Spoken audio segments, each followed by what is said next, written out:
I don't think any ideas, any discussions should be criminalized anyway. Even, like the one which is illegal right now, which is denying the Holocaust. If people have, obviously, we have massive amounts of evidence about what happened in, the 1940s. But if people want to dispute that, then we should have an open discussion in society about it.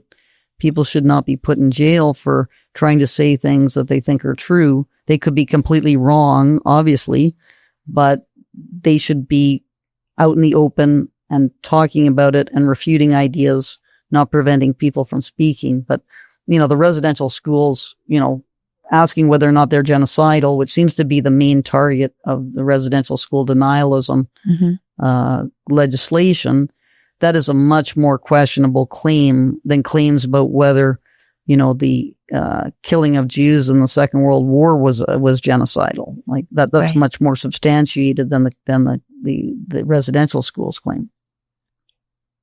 That was a good introduction.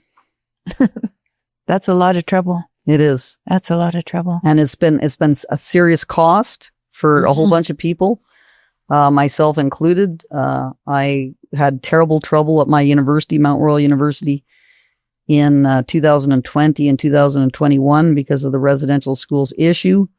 A number of Indigenous scholar activists became upset about these questions that were being asked and, started this mobbing campaign against me in 2020 and 2021. Professor Paul Viminitz, who invited me to the University of Lethbridge to give a talk in 2023. And I wasn't even talking on the residential schools. I was talking on how wokeism threatens academic freedom. Although that talk was initially approved because the president said that due to the free speech policy in Alberta, you had to allow speakers, even with unpopular views, to put forward their ideas. He rescinded the space for the talk because of the uproar by Indigenous activists at that campus. And then Paul Viminitz, who had invited me, had a target placed on him by a number of people, and he was fired in December 2023. So, and then all sorts of other people who have had massive difficulties. Jim McMurtry, a teacher in Abbotsford, other people who try to speak truthfully about the issue. It's just been massive, crackdown on trying to discuss it. And now we even have Leah Gazan, who's a MP for Winnipeg Centre and in the Canadian Parliament. She's trying to make it illegal. She's trying to criminalize asking questions about these matters. And it's up to 2 years in prison is the penalties for what's called residential school denialism, which is not defined and appears to be just asking questions about the facts with respect to all these claims being made about unmarked graves. And then in 2015, the Truth and Reconciliation Commission report was released, and the words cultural genocide were used in that report. And cultural genocide is assimilation. It means that you prevent a group from speaking their language and practicing their spiritual beliefs and so on. But again, I never accepted the term cultural genocide because I think that kind of approach, which people can argue was misguided and caused problems, is not the same as trying to intentionally exterminate a group. It's not the same thing. And they're looking at two different aspects of relationships with groups. And when I saw the Truth and Reconciliation report, I thought it was not a balanced report at all. And that's when I decided to study the residential schools. And I remember having a conversation with a colleague in, I guess it must have been 2015. And I said that I was going to start to study the residential schools. And I remember her saying to me, be careful about that. Because even at the time, it was a very loaded kind of area, very difficult area. And I was aware that it was going to be difficult to do it. But I had no idea that it was going to become such a a flashpoint issue for all aspects of Aboriginal policy. And that's where we are now. And it really became much more intense in 2021, on May 27th, 2021, when the Kamloops band asserted that the remains of 215 children had been confirmed. That was what they claimed in May 2021. And I was skeptical of this claim because I thought that would be improbable, that there would be so many burials that would be secret. But I wasn't sure. I had no idea. And also I thought it might be an abandoned cemetery, because that does happen too, where you have cemeteries that were once had markers and then the markers deteriorated. And I had some discussions with colleagues, and I remember we had an event in July 2021, which was called Can We Discuss Those Unmarked Graves? And that was July 10th, 2021. And Brian Giesbrecht was bringing up this point about the cemeteries at that time. And then we discovered that what it actually was ground penetrating radar anomalies, targets of interest that were found on the ground penetrating radar.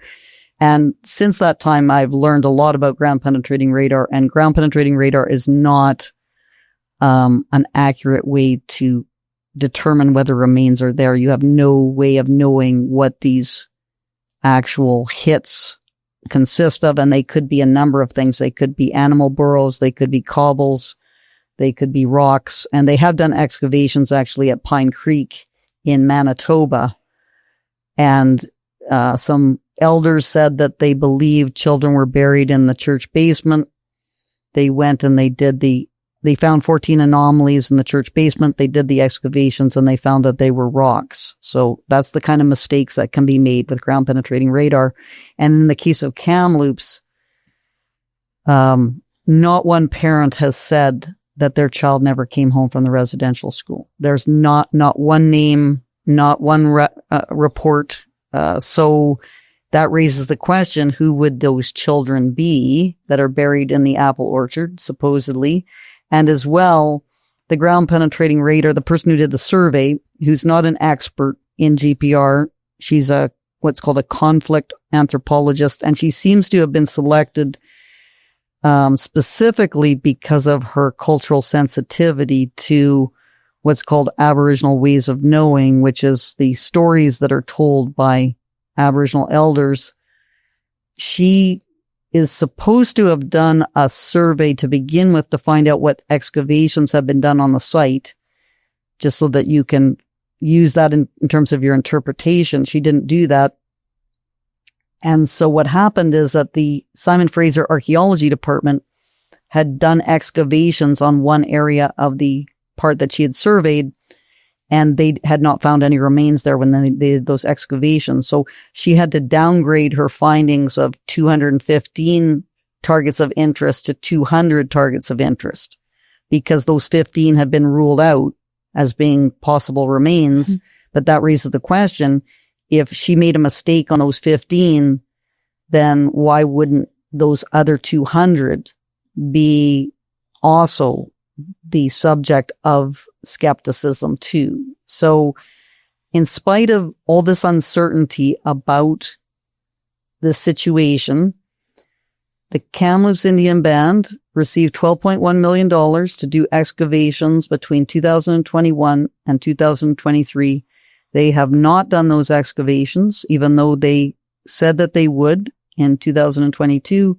And they keep on claiming that the remains of 215 children have been found, even though it's highly improbable that this is the case. And when I first was following the story, it seemed to me that it was just a mistake, that people didn't understand ground penetrating radar.